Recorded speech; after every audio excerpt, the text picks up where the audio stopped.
My bad, guys. My last video didn't have audio, so here it is again. So it's a little time consuming. I'll have my VAs do this typically when they're all done with their task. But what I'll have them do is simply just get in Google View here and search neighborhoods for pools like this.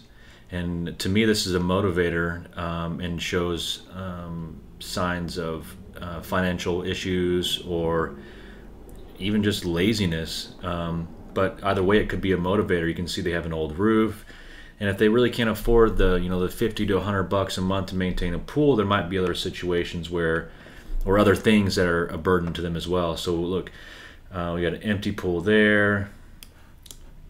We got a covered pool there, empty pool there. Zoom out. What we got over here in this neighborhood.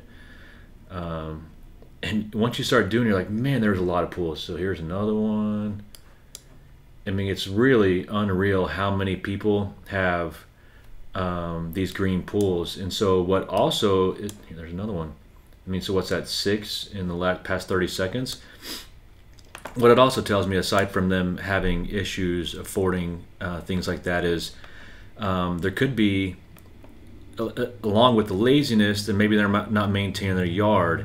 If the city were to know that their pool was holding water like that, they would give them a citation. And I believe in some cities they even have citations that have to do with public health and safety codes, and those would be liens against the property if they have to come in and remedy things like this, or they would require them to fill it in. But anyways, it's a neat one. It's a good way for, I mean, even pool people. I mean, if they want to just start door knocking or sending out postcards to these guys, it's really, I think, it's genius. But I do it for investment properties. It's just a way that to gather leads that nobody else has.